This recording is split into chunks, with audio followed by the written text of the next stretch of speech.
आपली संस्कृती, आपले संस्कार सदा राहू दे आपल्या सोबत. भारताच्या महान ग्रंथांचे आणि काव्यांचे संपूर्ण संकलन. सबस्क्राइब करा तिलक.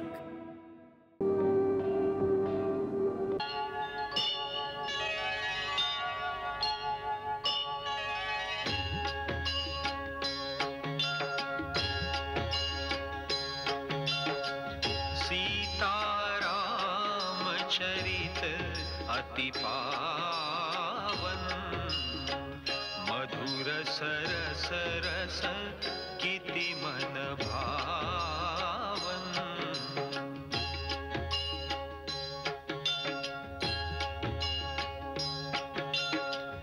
युग युग गीत तयांचे गावे, प्रभु गुण गात मना सुख वावे.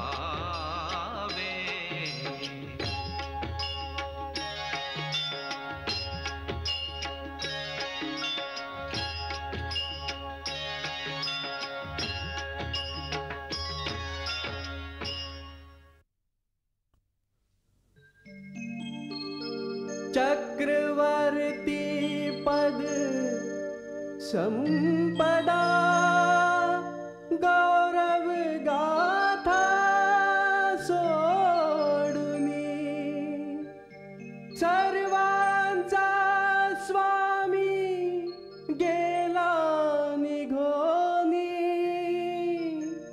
सगळे पाश तोडुनी.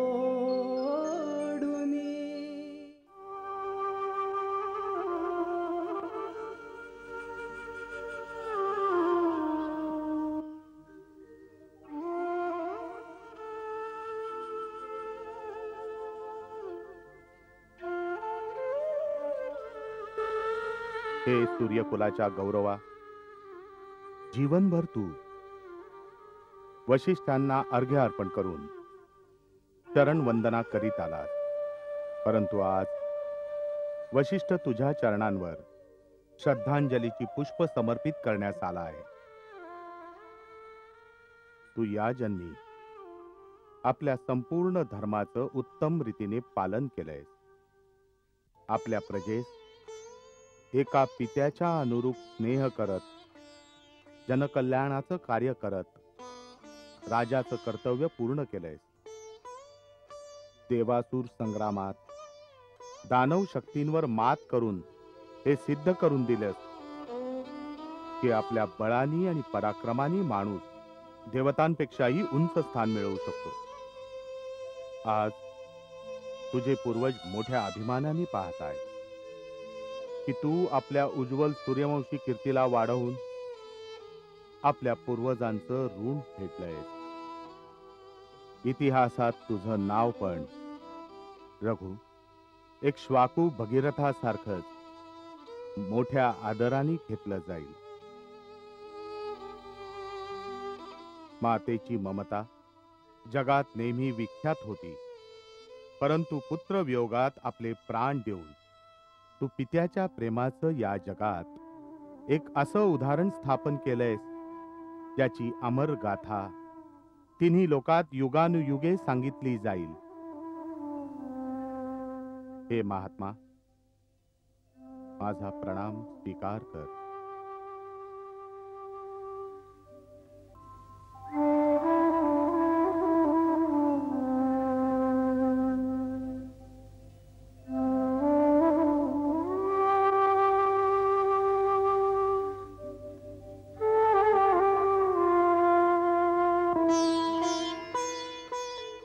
हे सम्राटा, मी आपल्या चक्रवर्ती राज्याचे सर्व राज्याधिकारी, सामंतगण आणि राजांच्या तर्फे आपल्या चरणी पुष्पांजली अर्पण करतोय.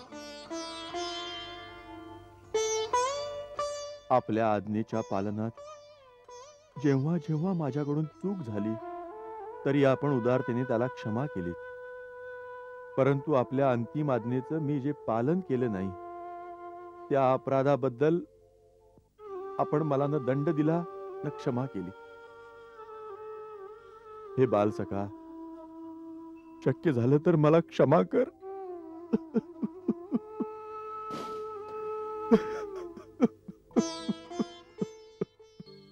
देहाचा पिंजरा विना आत्मपक्षी नसे कोणते मोल हो. जीवा विना काया ज्योती विना पणती उरे माती मोल हो.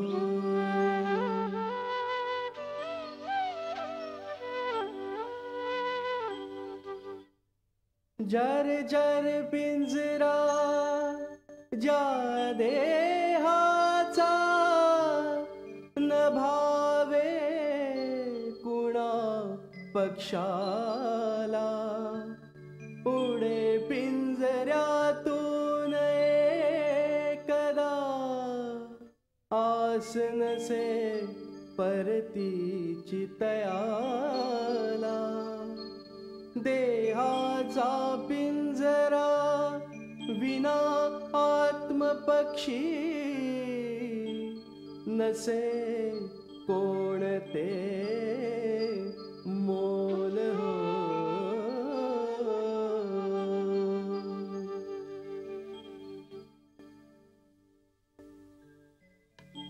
देहाचा पिंजरा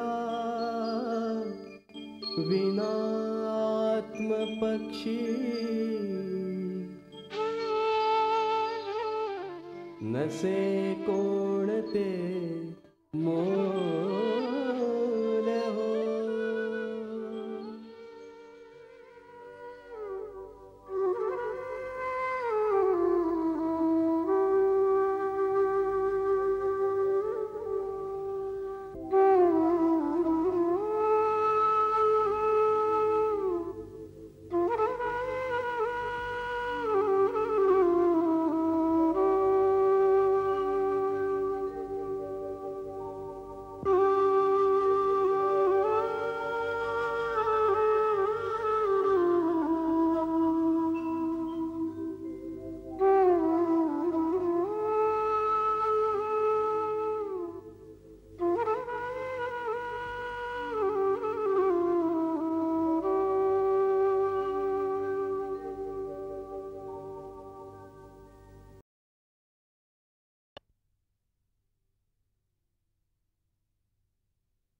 गुरुदेव, सगळ्यात मोठा प्रश्न हा आहे की महाराजांचा दाह संस्कार कोण करणार. शास्त्रोक्त विधानांच्या अनुसार पुत्रालाच पित्याचा अंतिम संस्कार करण्याचा अधिकार आहे. ज्याचे 4 तेजस्वी पुत्र धर्तीवर विद्यमान आहेत अशा पुण्यात्म पित्याचा दाह संस्कार त्याच्या कोणत्याही पुत्राविना करणं उचित नाही. परंतु या चौघांपैकी या इथे कोणीही उपस्थित नाहीये. श्रीराम आणि लक्ष्मण वनामध्ये आहेत. कुमार भरत आणि शत्रुघ्न पण बरेच दूर काही देशामध्ये आहेत. संदेश पाठवून बोलवायला वेळ लागेल. तोपर्यंत महाराजांचं शव ठेवणं उचित होईल का? अवश्य उचित होईल. महाराज दशरथासारख्या प्रतापी आणि धर्मपरायण राजाला त्यांना त्यांच्या पुत्रांद्वारे दिलेल्या अग्निदान आणि पिंडदानाच्या फळापासून वंचित करता कामा नये. राजवैद्यांना सांगा की त्यांनी महाराजांच्या शवास अशा औषधीयुक्त तेलाच्या नौकेत ठेवावं की ज्यामुळे कोणत्याही प्रकारची क्षती होणार नाही. जशी आज्ञा गुरुदेव. भरत आणि शत्रुघ्नाला त्वरित बोलवण्याचा प्रबंध केला जावा. जशी आज्ञा पूज्यवर. गुरुदेव, दुसरा प्रश्न हा आहे की जोपर्यंत नवीन राजाचा राज्याभिषेक संपन्न होत नाही तोपर्यंत राज्याचं शासन कसं चालवायचं. या प्रकारे पित्याचं छत्र न राहिल्याने पुत्र अनाथ आणि निरंकुश होऊन जातात. त्याचप्रमाणे राजछत्र हरवलेल्या प्रजेमध्ये अराजकता पसरते. न्यायाला प्रजेवरती लागू न करण्याच्या शक्तीमुळे अपराध वाढायला लागतात. ज्या देशात अराजकता असेल तिथले लोक आपल्या घरांची दारं उघडी ठेवून नाही झोपू शकत. दूर देशात जाणारे व्यापारी कुशलपूर्वक यात्रा नाही करू शकत. राजाविना सत्य आणि असत्याचा निवाडा कोण करणार. न्याय कसा होईल. म्हणूनच अतिशीघ्र कोणावर तरी शासनभार सोपवण्याची व्यवस्था करावी. आपल्या सगळ्यांचं म्हणणं उचित आहे, पण अशी अराजकतेची स्थिती कौशल देशात कधीही नाही येणार. अजून राजा दशरथाची सत्ता संपलेली नाहीये. रघुकुलाच्या दशरथाच्या शासनात अशी उलथापालथ तुम्ही सगळे असताना कशी होऊ शकेल? जोपर्यंत राजा दशरथांचं शरीर विद्यमान आहे, त्यांचं शासन विद्यमान आहे. महाराजांनी राज्याचा उत्तराधिकारी कुमार भरताला स्वीकार केलंय. भरताकडे संदेश पाठवून त्यांना लवकरात लवकर अयोध्येला बोलवावं. आर्य सुमंत. जी गुरुदेव. भरत येईपर्यंत सेनाध्यक्ष या नात्याने राज्याचा कार्यभार तुम्ही सांभाळा. जशी आज्ञा गुरुदेव. श्रीधर, आज्ञा पूज्यवर. आपण वायुवेगाने पळणाऱ्या घोड्यावर स्वार होऊन लगेच कैकेय देशाकडे प्रस्थान करा. आज्ञेचं पालन होईल गुरुदेव. ऐका, भरताच्या आजोळी जाऊन सामान्यपणे भेट करावी. आपल्या मुखावर कोणत्याही प्रकारचा शोक न प्रकट होऊ देता कुमार भरतांना संदेश द्यावा की कुलगुरू वशिष्ठांनी कुशलमंगल सांगितलंय आणि आपल्याला लगेच आवश्यक कार्यासाठी अयोध्येला बोलवलंय. असंच होईल गुरुदेव. राम सीतेचा वनवास, महाराजांच्या स्वर्गवासाचा कोणताही वृत्तांत सांगू नये. कोणत्याही व्यवहाराने त्यांना इथल्या व्यवहाराचा आभास होऊ नये, नाहीतर ते सहन नाही करू शकणार. आर्य सुमंत. जी गुरुदेव. ज्या प्रकारे कैकेयी देशात जाणारे राजदूत सदा अमूल्य उपहार घेऊन जात आलेत, त्याच प्रकारे आजही अमूल्य वस्तू कैकेयी नरेशांना भेट स्वरूपात पाठवली जावी. जशी आज्ञा गुरुदेव. विझलेल्या पणतीत ते तेल औषधी घालित आहे. जाणारा परी निघून गेला, तरी मातीसाठी अकांत केला. जाणारा परी निघून गेला, तरी मातीसाठी अकांत केला. चक्रवर्ती म्हणती तया जग सारे, नतमस्तक होती आदराने.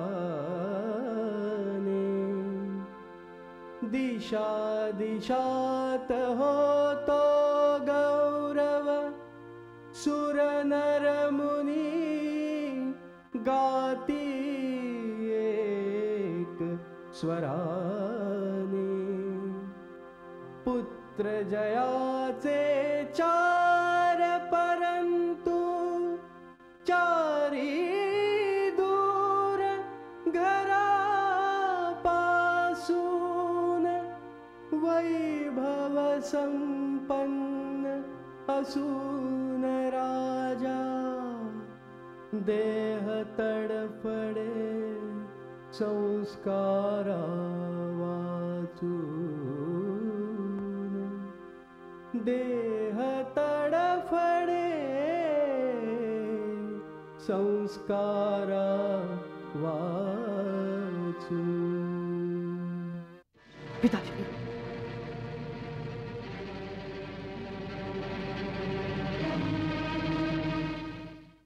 काय झालं दादा? शत्रुघ्न, सकाळ झाली का? हो दादा.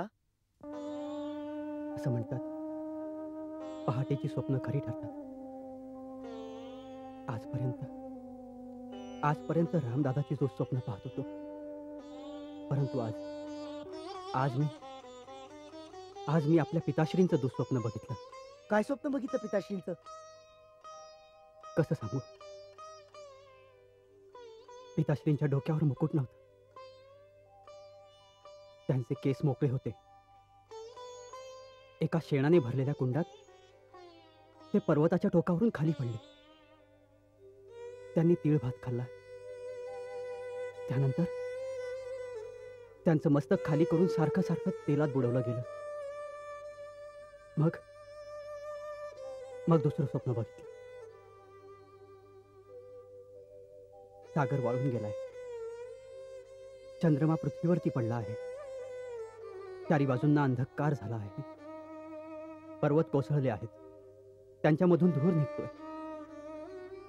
आणि आपले पिताश्री गळ्यात लाल माळा घालून, लाल चंदन लावून, गाढव जोडलेल्या रथात दक्षिण दिशेने वेगाने जात आहेत. रिपुदमन, पिताश्रींबाबत अशा विचारांनी माझं मन भय आणि आशंकांनी व्यथित होतंय. काही ना काहीतरी अशुभ नक्की झालंय रिपुदमन. कुमार भरत, एक दूत अयोध्याहून काही संदेश घेऊन आलाय. त्वरित भेटावं म्हणतोय. बघितलंस, मी म्हटलं नव्हतं रिपुदमन, अयोध्येहून काही संदेश आलाय.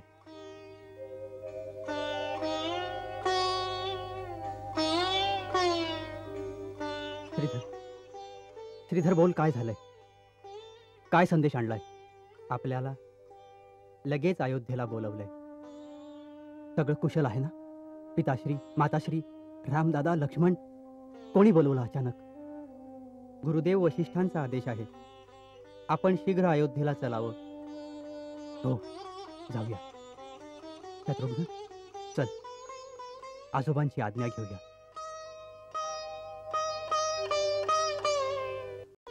अयोध्येहून कुलगुरू वसिष्ठांनी आवश्यक संदेश पाठवला, तर आम्ही थांबवण्याचा आग्रह करूच शकत नाही. पिताजी, वत्स, कुमारांना आजोळाहून पाठवण्याची व्यवस्था करा. जशी आज्ञा पिताश्री. आजोबा, कोणत्याही विशेष आयोजनाची गरज नाहीये. बस जाण्याची आज्ञा द्यावी. कल्याण मस्तु.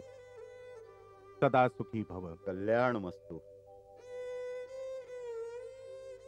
चिरंजीवी भव.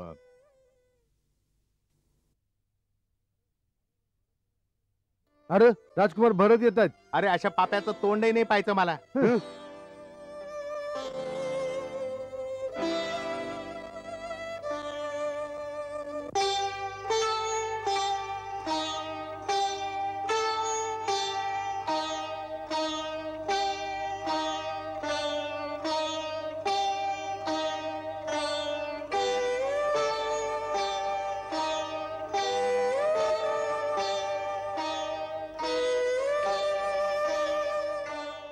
काय झालंय शत्रुघ्न? नगरात सगळ्या लोकांनी आपल्याला पाहून तोंड फिरवलं आणि इथे महालात पण सर्वत्र उदास वातावरण. शंका तर माझ्या मनात सुद्धा आहे दादा. चल बघूया.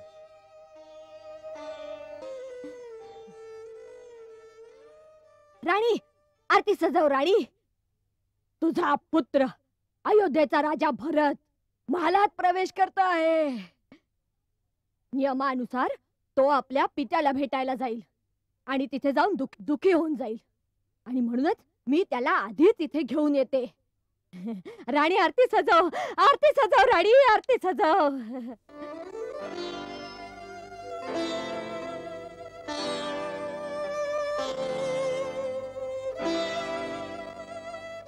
पिताश्री त्यांच्या दालनात नाहीये. तू सांगू शकतोस यावेळी ते कुठे असतील? कुमार भरत आले. यशवंत व्हा, कीर्तिवंत व्हा. चला, तुमच्या मातेने बोलवले. ती तुम्हाला भेटायला अधीर झालीये. चला. परंतु आम्ही पहिल्यांदा पिताश्रींना भेटू. कुठे आहेत ते? ते आता नाही भेटणार. परंतु का? म्हणूनच तर तुमच्या मातेने तुम्हाला बोलवले. खूपच आवश्यक काम आहे. चला, तू पण जा. बाळ, तुझी माता तुला भेटण्यासाठी खूप अधीर झाली. जा. चला चला कुमार, चला लवकर, चला. काय आहे कुणास? चला चला.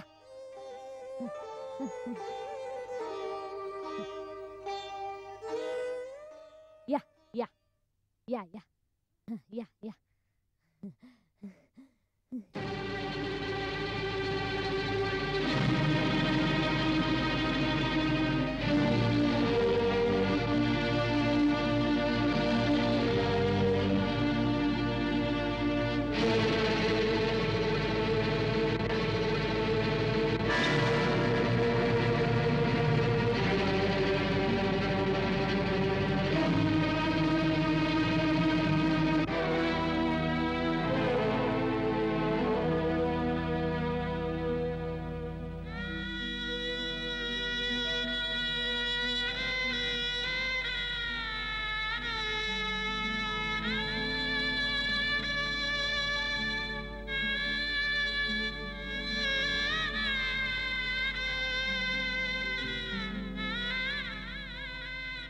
काय झालंय माते? ही आज कसली वस्त्र नेसली आहेत?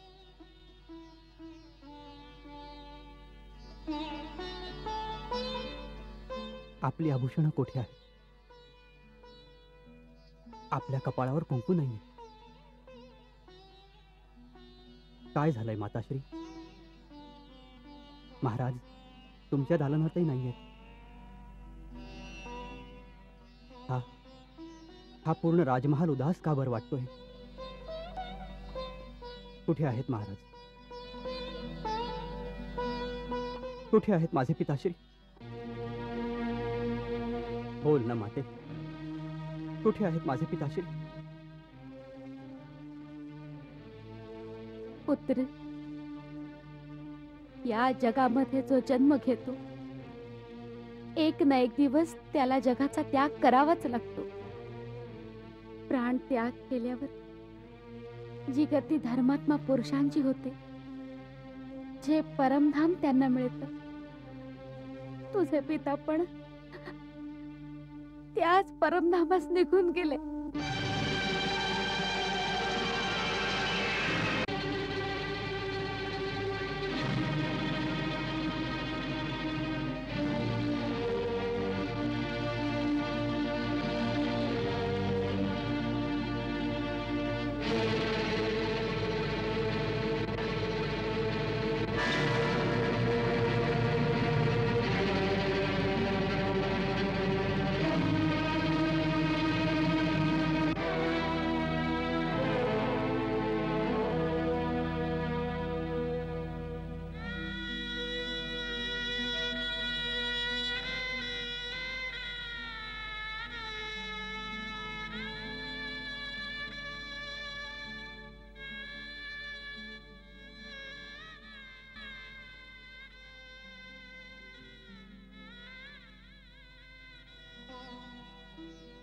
काय झालंय माते?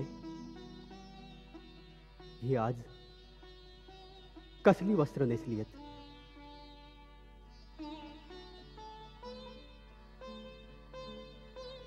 आपली आभूषण कुठे आहेत? आपल्या कपाळावर कुंकू नाहीये. काय झालंय माताश्री? महाराज तुमच्या दालनातही नाहीयेत. हा पूर्ण राजमहाल उदास का बरं वाटतोय? कुठे आहेत महाराज? कुठे आहेत माझे पिताश्री? बोल ना माते, कुठे आहेत पिताश्री? पुत्र, या जगामध्ये जो जन्म घेतो, एक ना एक दिवस त्याला जगाचा त्याग करावाच लागतो. प्राण त्याग केल्यानंतर जी गती धर्मात्मा पुरुषांची होते, जे परमधाम त्यांना मिळतं, तुझे पिता पण त्याच परमधामात निघून गेले.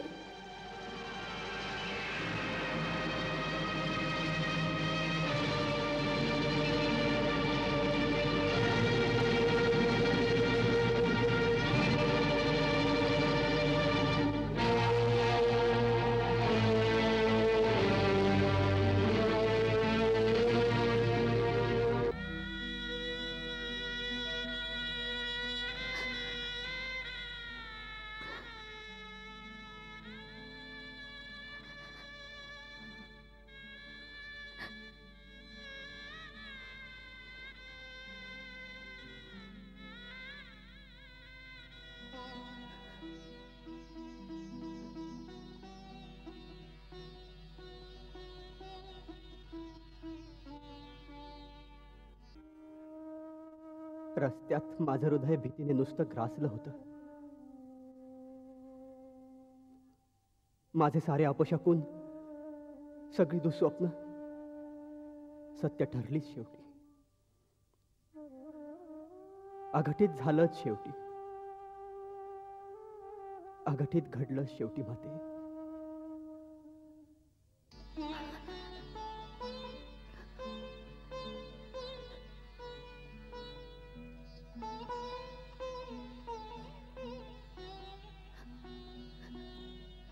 धर माझ्या बाळा. तू तर आपल्या पित्याप्रमाणे धीर आणि वीरपुरुष आहेस. जगतात सगळ्या प्राण्यांना कधी ना कधी या नश्वर शरीराचा त्याग करावाच लागतो. ही गोष्ट अटळ आहे. तुझ्यासारखे सत्पुरुष याकरता शोक करीत नाहीत माझ्या बाळा. माते, माते, मी किती अभागी आहे माते. आपल्या महान पित्याचे अंतिम दर्शन पण नाही करू शकलो. पिताश्री, पिताश्री, आपण माझी प्रतीक्षा पण नाही केली. जाण्याच्या आधी मला भ्राता रामाच्या हाती सोपवून जातं. माते, त्यांनी जाण्याच्या आधी मला अवश्य बोलावलं असेल. त्या समयी आपण सगळे त्यांच्या जवळ होतात. केवळ मीच नव्हतो. त्यांना अवश्य माझी आठवण आली असेल. सांग ना माते, प्राणत्याग करतेवेळी त्यांचे अंतिम शब्द काय होते? सांग माते, सांग माते, अंतिम शब्द काय होते? ते शेवटच्या क्षणी केवळ रामाचंच नाव घेत होते. केवळ रामालाच बोलवत होते. केवळ रामदादालाच बोलावलं? तर मग रामदादा पण त्यांच्या जवळ नव्हते? नाही. परंतु परंतु असं काय अकस्मात झालं की रामदादा पण त्यांच्याजवळ पोहोचू शकले नाहीत?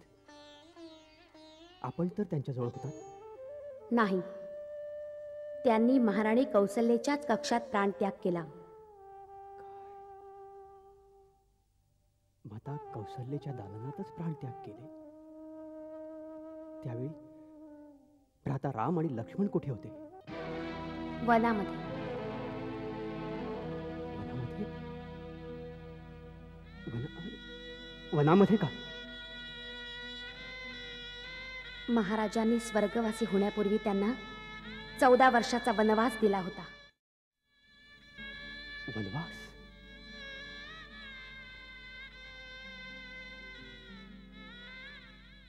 भ्राता रामाला वनवास?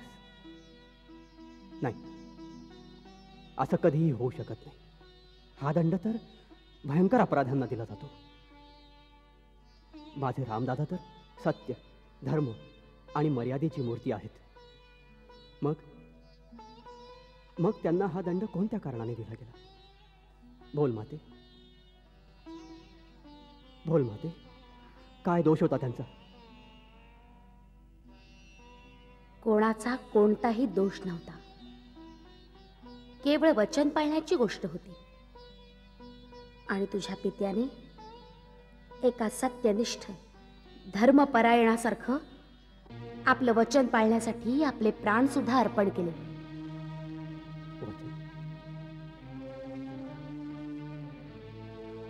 कुठलं वचन? कोणाला दिलं होतं त्यांनी वचन? मला. आपल्याला? काय वचन दिलं होतं त्यांनी आपल्याला? ही एक मोठी कहाणी आहे. नंतर कधी आई. आता तू यात्रेहून थकून आलायस. थोडा विश्राम कर. तुला आता सगळी कर्तव्य पार पाडायची आहेत. आपल्या पित्याचा अंत्यसंस्कार करायचा आहे. अयोध्येचा राज्यकारभार सांभाळायचा आहे. एका राजाला लहान मुलासारखं वागणं शोभा नाही देत.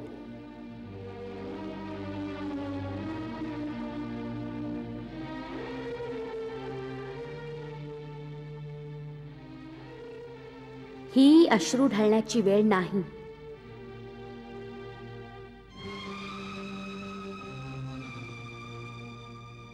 तुला तुझ्या कर्तव्याचा विचार केलाच पाहिजे. अगदी बरोबर बोललीस तू माते. ही वेळ अश्रू ढाळण्याची नाही. मला तर असं वाटतंय जणू राजमहालात एक मोठं षड्यंत्र रचलं गेलंय. कोणी दुष्टाने आपल्या वंशाचा सर्वनाश करण्यासाठी आमच्या सुख आणि शांतिमय जीवनात विष कालवलं आहे. माझं पहिलं कर्तव्य तर हेच आहे की त्या षडयंत्राच्या मुळाशी जाऊन त्याला दंड द्यावा ज्यानं माझ्या पित्याची हत्या केली आहे, ज्याने माझ्या भावाला रामाला देशाबाहेर काढले, ज्या पाप्याने आपल्या वंशावर असा क्रूर आघात केलाय. मी कधीही त्याला जिवंत सोडू शकत नाही, कधीही जिवंत सोडू शकत नाही. काय तू त्याला प्राणदंड देशील? अवश्य, मग तो स्वतः काळ असला तरी. तर तुला तो दंड मला द्यावा लागेल.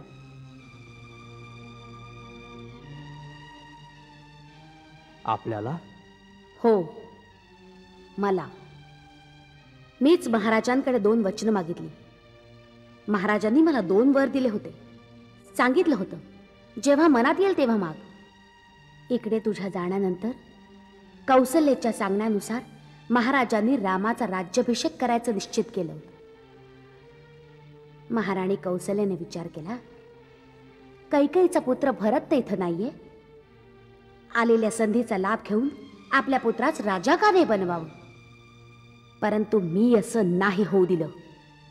मी इथं असताना तुला या राज्यापासून कोणीही वंचित नाही करू शकणार. मी महाराजांकडनं आपले 2 वर मागून घेतले, तुझ्यासाठी अयोध्येचं राज्य आणि रामाकरता 14 वर्षाचा वनवास.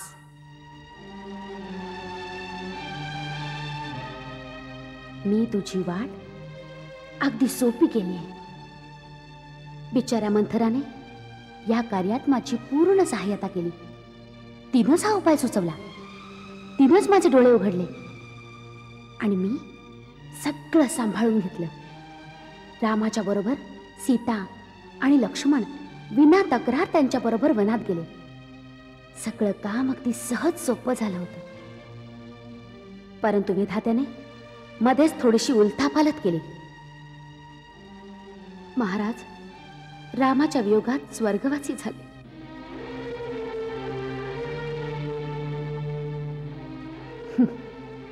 मला माहिती आहे, पित्याच्या स्वर्गवासामुळे तुला खूप दुःख होतं. ते तर आम्हा सगळ्यांनाच होतंय. महाराज तर आता परतून येणार नाहीत, परंतु तुला त्यांच्या वचनांचं पालन करावंच लागेल. त्यांच्या वचनानुसार तू या विशाल साम्राज्याचा एक छत्रसम्राट आहेस. हे निष्कंटक राज्य तुझंच आहे.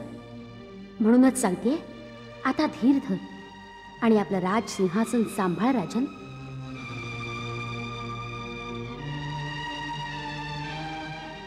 भरता, कोणा साधारण मनुष्याचं या परिस्थितीमध्ये शोकाकुल होणं हे तर स्वाभाविक आहे. परंतु तू तर साधारण नाहीयेस. तू तर स्थितप्रज्ञ आहेस, सदाचारी आहेस. तुझी बुद्धी वेदांचं अनुसरण करणारी आहे. यावेळी तुला राजाचं कर्तव्य पाळायचंय.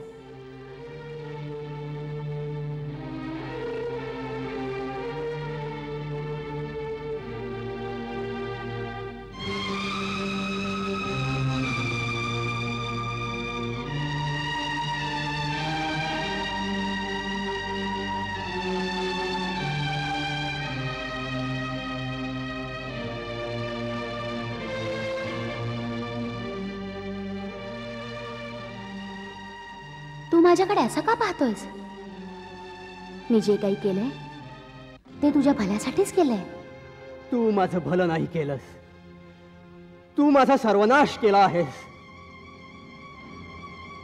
या कुकर्मानं तू मला या रघुकुलाचा सर्वात कलंकित पुरुष करून टाकला आहेस. अगं पापिणी, कुलनाशिनी, यापेक्षा असं केलं असतंस की ज्या दिवशी माझा जन्म झाला त्याच दिवशी स्वतःच्या हाताने माझा गळा दाबून मला मारून टाकला असतं, ज्यामुळे मी आज अपयशाच्या मृत्यूने तर मेलो नसतो. माझ्या भाग्याची विडंबना तरी बघा. मला रघुकुलासारखा उज्ज्वल वंश मिळाला. वीर, पराक्रमी, सत्यनिष्ठ आणि परम धर्मात्म्यासारखा दशरथ पिता मिळाला. 3ही लोकात वंदनीय असा श्रीरामासारखा भाऊ मिळाला. आणि तुझ्यासारख्या पापी, कुलनाशिनी आणि नीच मातेच्या पोटी जन्म दिला गेला.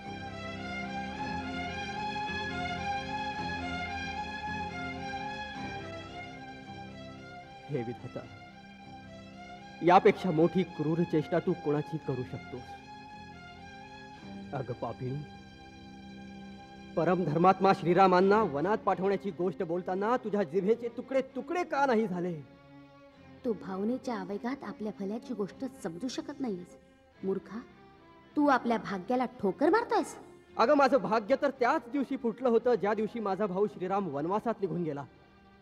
तो श्रीराम दादा जो तुला आपल्या मातेपेक्षा अधिक प्रेम करत होता, ती कौशल्या माता जी तुला आपल्या बहिणीपेक्षा जास्त मानत होती, त्यांच्या एकुलत्या एक पुत्राला वनवासात पाठवताना तुझं हृदय आक्रंदलं नाही का? तुझ्या हृदयाचे तुकडे तुकडे का नाही झाले? असं क्रूर वरदान मागताना तुझ्या तोंडात किडे का नाही पडले? तुझी जिव्हा झडून का नाही गेली? ही तू कसली मूर्खासारखी बडबड करतोस? तुला का नाही समजत की प्रत्येक मातेला आपल्या पुत्रास मोठं करण्याचा लोभ असतो? लोभ? लोभच तर पापाचं मूळ आहे. लोभ मनुष्याला तुझ्यासारखा आंधळा करतो ज्याला पाप आणि पुण्यातला कोणताच भेद दिसत नाही. अगं श्रीरामांवर मनुष्यच काय पशुपक्षी पण प्रेम करतात, परंतु तू तर त्यांच्यापेक्षाही हीन निघालीस जिने त्यांना घरातून बाहेर काढलं.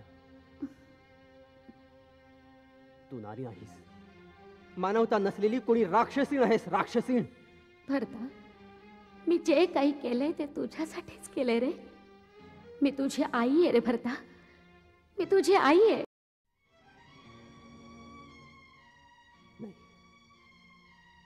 नाही,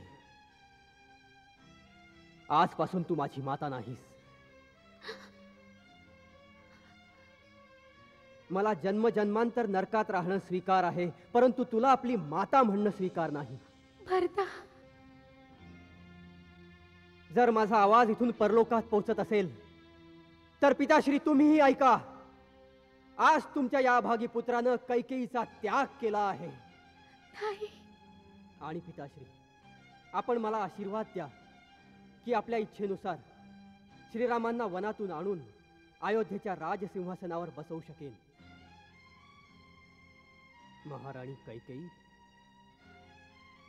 जर तू स्त्री नसतीस तर तुझ्या या दुष्ट कर्मासाठी आज मी आपल्या हाताने तुझे तुकडे तुकडे केले असते. भरता, पापाच्या अशा जिवंत मूर्तीला जीवित राहू देणं ही पापच आहे. परंतु असं केल्याने माझा भाऊ राम माझा परित्याग करेल म्हणूनच मी विवश आहे. परंतु आज नंतर तुझं हे कलंकित तोंड मी कधीही बघणार नाही. नाही भरत, कधीही बघणार नाही. नाही माझ्या बाळा. आणि या दालनात जिथं माझं बालपण माझ्या पिताजींच्या कुशीत गेलं, त्या दालनातही परत कधीही येणार नाही. भरत, या दालनात परत कधीही येणार नाही. नाही माझ्या बाळा. या दालनात परत कधीही येणार नाही. भरत, भरत, भरत, भरत.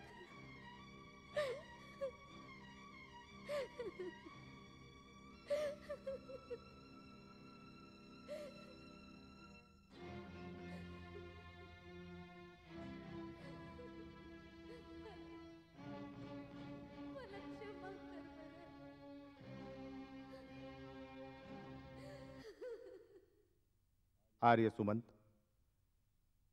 भरत आलाय म्हणून महाराजांच्या शवास तेलातून बाहेर काढून अंतिम यात्रेसाठी उचित रूपात सजवलं जावं.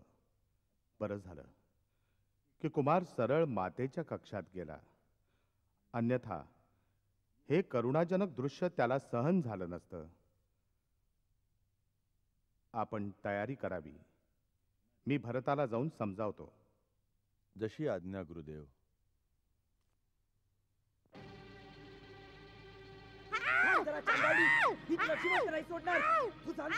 थांब जरा शत्रुघ्न. नाही नाही, क्षत्रिय स्त्रीवर कधीही हात नाही उचलत. मला सोडा दादा, तुम्हाला नाही माहित, हीच या अनर्थाचं मूळ आहे. मला सगळ्या गोष्टी समजतायत. हीच आहे, हिच्यामुळेच आज रघुवंशाच्या सुख शांतीचा नाश झालाय. हिच्यामुळेच आपले पिता स्वर्गवासी झाले. श्रीराम आणि सीताबाईंनी वनात वणवण फिरतायत. ही या स्त्रीला जिवंत सोडणार नाही. शत्रुघ्न, हिला मारूनच माझ्या आत्म्याला शांती मिळेल. थांब जरा शत्रुघ्न. मारून टाकेन. शत्रुघ्न थांब जरा. थांब जरा शत्रुघ्न. जे तू हिचं करू पाहतोयस तेच मी महाराणी कैकेयीचं करू पाहतोय. पण काय करू, विवश आहे. असं केलं त्यानंतर रामदादा आपलाच परित्याग करतील. मोठ्यात मोठ्या समस्येतही ते धर्माची मर्यादा सोडण्याची आज्ञा कधीही देणार नाही. मग काय हिला असंच सोडून द्यायचं? शत्रुघ्न, श्रीराम जेव्हा आपले राजे होतील तेव्हा तेच या राक्षसिणींना दंड देतील. जा मंथरा, निघून जा, निघून जा इथून.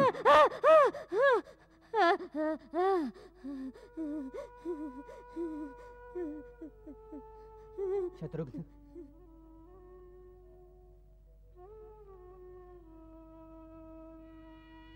माता कौशल्येला मी कसं तोंड दाखवू? त्यांना काय सांगू? त्यांना कसं समजावून सांगू की मी निर्दोष आहे?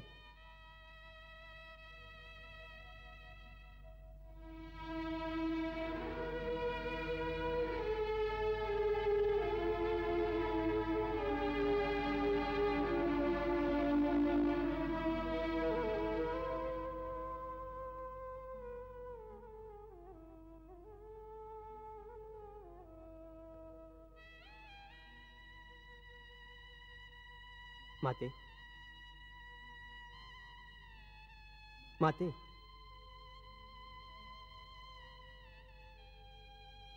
माते, मी आहे भरत.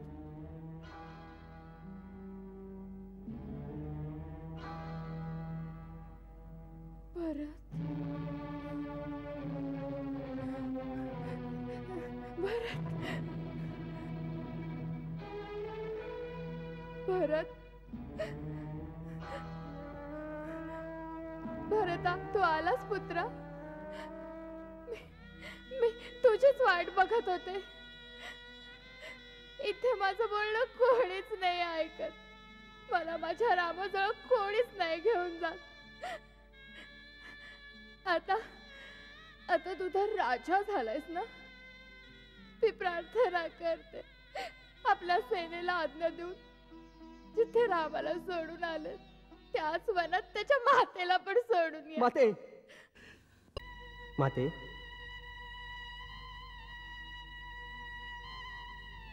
माते, मी आहे भरत.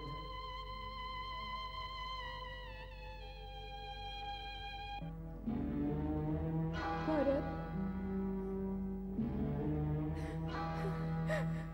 भरत,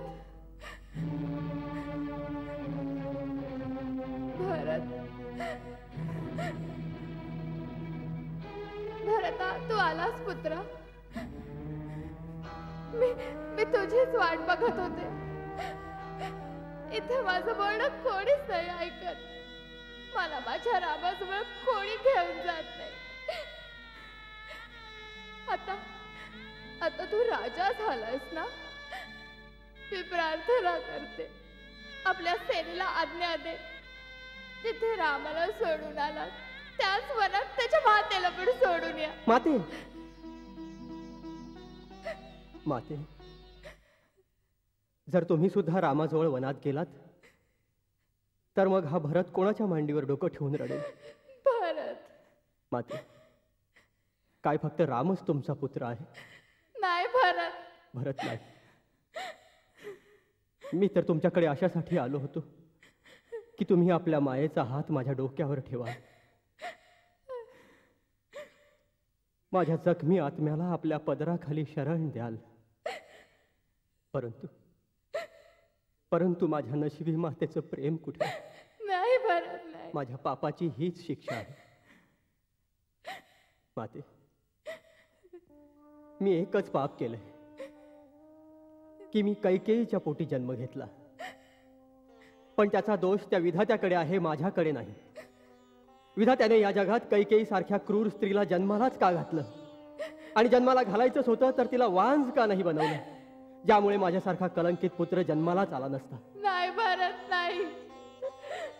माते, रामदादा वनात जाण्याच्या दुःखापेक्षा अधिक दुःख मला या गोष्टीचं होतंय की आज तुम्हालाही माझ्याबद्दल शंका यायला लागली आहे.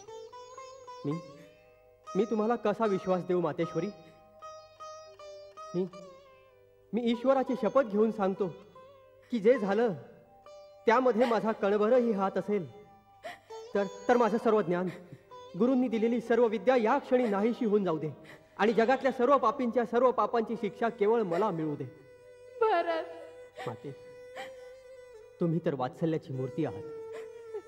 मला पूर्ण विश्वास आहे की माझे रामदास संदेह करू शकतील, पण तुम्ही माझ्यावर कधीही संदेह करणार नाही. माते, लहानपणापासून मला तुमच्याकडे जास्त प्रेम मिळालं, आणि आज जर त्याच मातेच्या हृदयात माझ्यासाठी स्थान नसेल तर अशा जगण्यापेक्षा मला मृत्यू येणं जास्त चांगलं आहे. नाही भरत, नाही. असं बोलून तू मला आणखी दुःख नको देऊस. एक पुत्र तर वनात निघून गेला आणि दुसराही जर धीर सोडून मरण्याबद्दल बोलू लागला. बिचारी आई कोणाकडे मदत मागेल. तुझ्या येण्याने मला वाटलं की माझ्याकडे माझा रामच आला. माझ्या बोलण्याचा असा अर्थ कधीच नव्हता माझ्या बाळा की मी तुझ्यावर संशय घे. पण मातेचं मन नेहमीच दुःखी पुत्राकडे ओढ घेत. एक पुत्र तर पित्याच्या आज्ञेप्रमाणे राज्य सांभाळ, पण मातेचे हृदय दुःखी पुत्रासाठीच तुटेल ना. आणि म्हणूनच मी तुझ्या येण्याची वाट बघत होते. माझा राम तर वनात मला त्याच्या बरोबर नाही घेऊन गेला, पण तू तरी माझी आज्ञा अवश्य मानशील आणि मला वनात पाठवशील. मला वनात पाठवशील ना माझ्या बाळा, मला वनात पाठवशील ना. मी तुम्हाला वनात नाही पाठवणार माते, पण वनात गेलेल्याला तुमच्या दाराशी नक्की परत आणीन मी.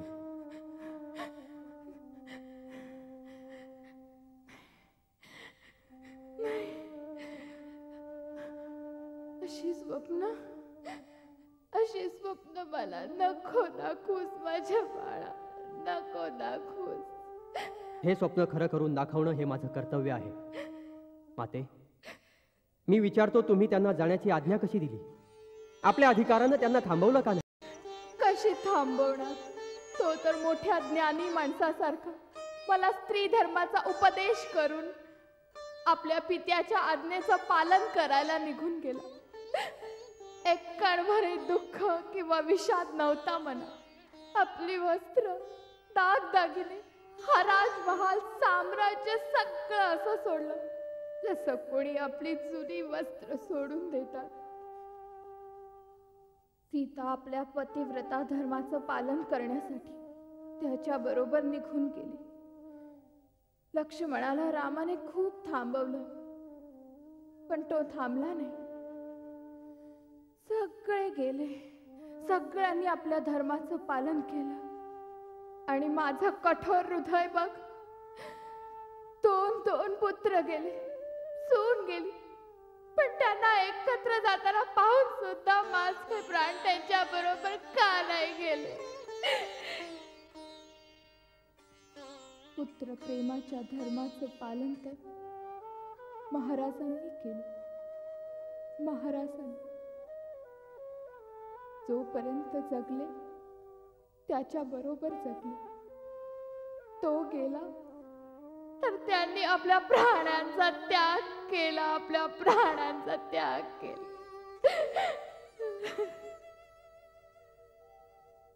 माते, मला असे महान पिता मिळाले, असा भाऊ मिळाला, मग तुझ्यासारख्या मातेच्या पोटी जन्म का नाही मिळाला? कैकेयी पुत्र होण्याचा कलंक मला का लागला? जर आज तू माझी जननी असतीस तर असा कलंक मला कधीच लागला नसता. जन्म मृत्यू आपल्या इच्छेनुसार नसतात पुत्र, हे तर पहिल्यापासूनच निश्चित असतं. ह्यालाच भाग्य म्हणतात. याच भाग्याच्या हातातल्या बाहुल्या बनून आपण नाचत असतो. कैकेयीने जे काही केलं ते आपल्या नशिबाने करवलं, त्यात त्या बिचारीचा काहीही दोष नाही. माते, तुमच्यासारखी उदारता या जगात कुठे मिळेल? परंतु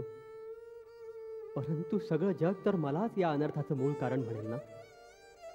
म्हणेल की भरताने राजा होण्यासाठी कसं षडयंत्र रचलंय. नाही नाही, एक वेळ चंद्र आग ओकू शकेल, अमृत विष होऊ शकेल, पण माझा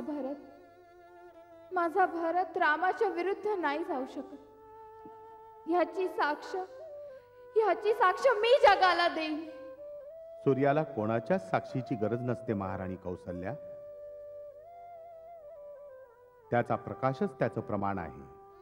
तशाच प्रकारे भरत, तू धर्माचा अवतार आहेस. जसा सूर्यात कधीही अंधकार होऊ शकत नाही, तुझं कर्म कधीही धर्माविरुद्ध असूच शकत नाही. तू जे करशील तेच धर्माचं प्रमाण आहे. गुरुदेव, गुरुदेव, तुम्ही माझं रक्षण करा गुरुदेव. गुरुदेव, तुम्ही माझं रक्षण करा गुरुदेव. गुरुदेव, या विषम स्थितीत अधर्म आणि अपयशापासून केवळ तुम्हीच मला वाचवू शकता. यावेळी पिताश्रींच्या मृत्यूमुळे आणि भावाच्या वियोगाच्या दुःखामुळे माझी मती गुंग झाली आहे. म्हणून तुम्ही मला मार्गदर्शन करा गुरुदेव. कुमार, तुझ्या आगमनाची सूचना मिळाल्यावर आम्ही तुला हेच सांगायला आलोय की ही वेळ दुःख करण्याची नाहीये. तुझ्या महान पिताश्रींचा जीवात्मा यावेळी वाट पाहत असेल की माझा पुत्र येईल आणि माझा अंतिम संस्कार करून मला या मृत शरीराच्या बंधनातून मुक्त करेल. तुझ्यासाठी त्यांचं शरीर तैल नौकेमध्ये सुरक्षित ठेवलं आहे. तुला धैर्यवान पुरुषासारखा त्यांचा अंतिम संस्कार करायला हवा. चल वत्सा, आपल्या पिताश्रींचं अंतिम दर्शन घे आणि त्यांना नमस्कार कर. अंत्यविधीची व्यवस्था कर. चल.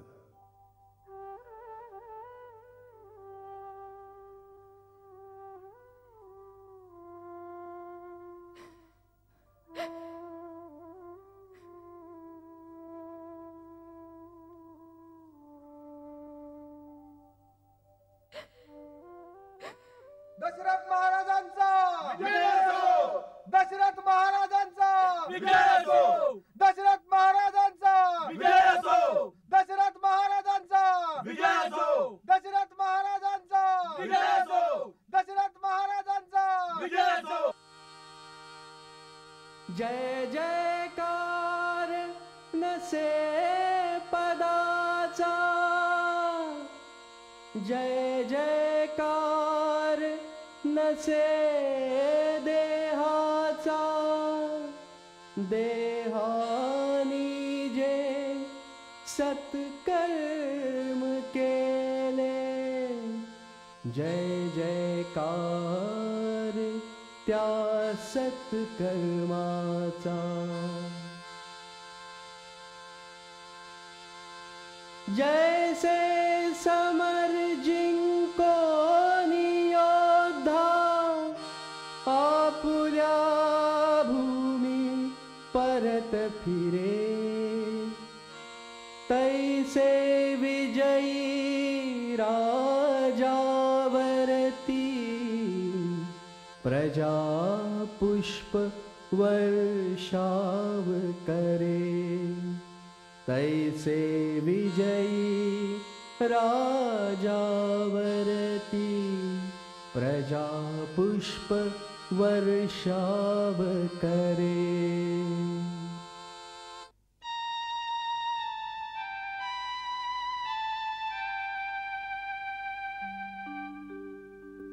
बालपणी पिता मुलाला खांद्यावर घेऊन लाड करे.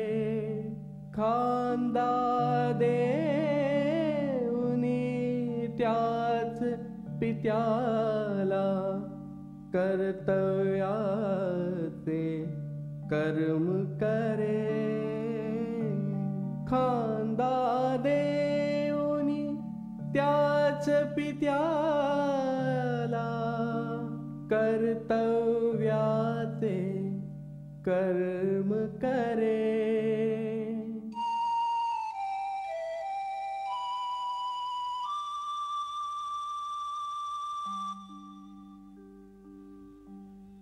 भान ठेविसी पिता मुलाच्या जीवनी कसला डाग नसे देहावरती त्याच पित्याच्या पुत्रा करवी डाग असे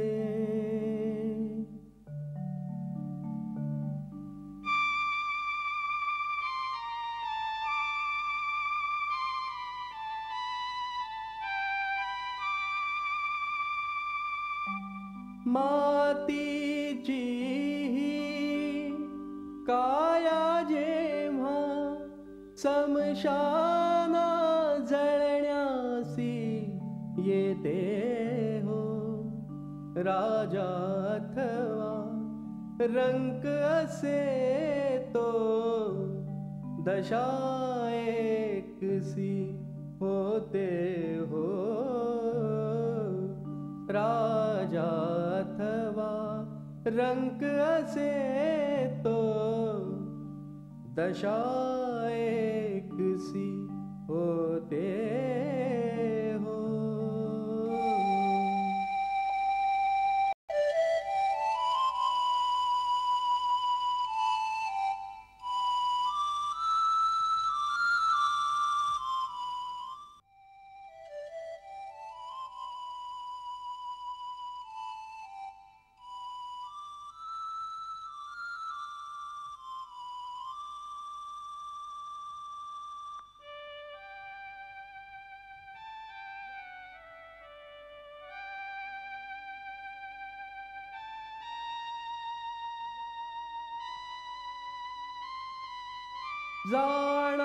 जाणाऱ्याची जगणाऱ्याला जाण सारखी आठवे हो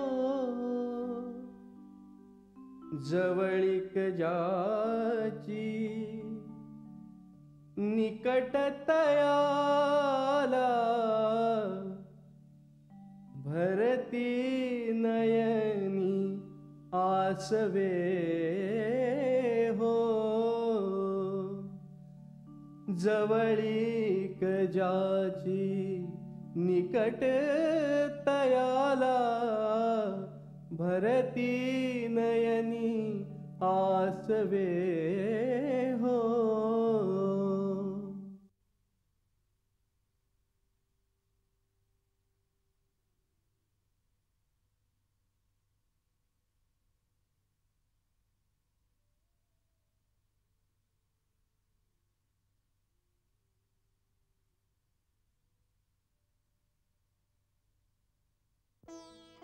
भरत, या अस्थींचा मोह कसला? हे तुझे पिता नाहीत. ते महात्मा तर यावेळी आपल्या कर्मानुसार परलोकात बसले असतील. जीवात्म्याला 5 तत्वांनी बनलेलं हे शरीर अशा करता दिलं जातं की त्यांनी आपल्या जीवनात याच्या माध्यमातून आपल्या कर्तव्याचं आणि धर्माचं पालन करावं.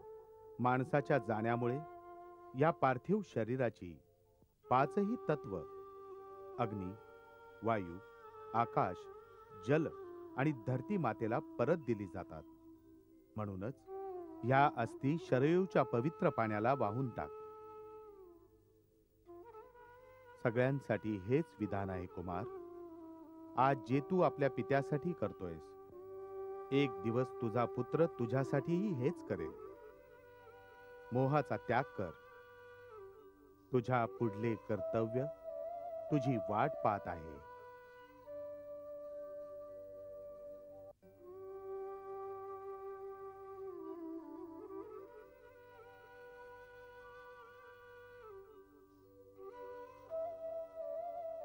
कुमार भरत, आता तू हे शरयू नदीला अर्पण करून टाक. नदीच्या वाहत्या प्रवाह संगे जे सोडले ते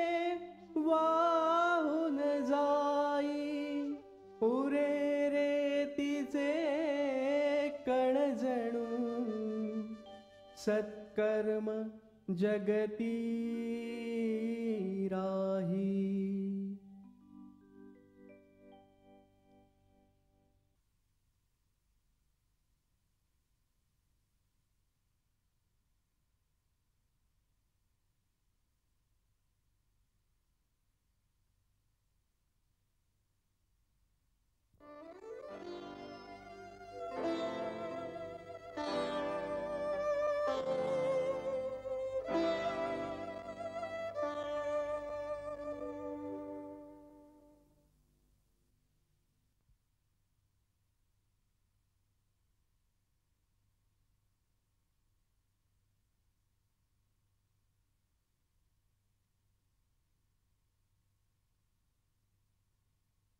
गुरुदेव, आपल्या आज्ञेनुसार आम्ही राज्यसभेत उपस्थित झालो आहोत.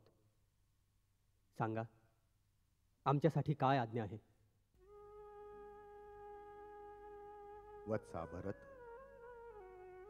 तुझे पिता धर्माचं आचरण करताना आपल्या वचनाचं पालन करून या धनधान्यांनी समृद्ध असलेलं राज्य तुला देऊन स्वतः स्वर्गवासी झाले. तुझे ज्येष्ठ बंधू श्री रामचंद्र एका महात्म्यासारखे आपल्या पित्याचे वचन पूर्ण करण्याकरता वनात गेले आहेत. तुझे पिता आणि ज्येष्ठ बंधू दोघांनीही हे अकंटक राज्य तुला प्रदान केलं आहे. आता तुझं हे कर्तव्य आहे की सूर्यवंशीयांचं हे राजसिंहासन तू ग्रहण कर आणि आपल्या प्रजेचं रक्षण कर. ही तुमची आज्ञा आहे गुरुदेव? यावेळी हेच तुझं कर्तव्य आहे भरत. मंत्रिमंडळाचा काय सल्ला आहे? जे राज्य राजाशिवाय असेल तो प्रदेश आणि त्या राज्याची प्रजा दोन्ही सुरक्षित राहत नाहीत. शत्रू अशा वेळेचा फायदा घेऊन त्या प्रदेशावर आक्रमण करून त्याच्यावर कब्जा करू शकतो. म्हणून रघुवंशांचं साम्राज्य सांभाळण्यासाठी यावेळी फक्त तुम्हीच असे जे युवराज होण्याच्या योग्य आहात. जरी तुम्ही ज्येष्ठ नसलात तरी ज्येष्ठ भावाच्या अनुपस्थितीमुळे आणि पित्याच्या आज्ञेचे पालन करण्यासाठी हे राज्य तुम्ही सांभाळणं न्यायाला धरू नये. मंगल भाव मनात जपोनी दशरथ राज आनंदे मनोमानी.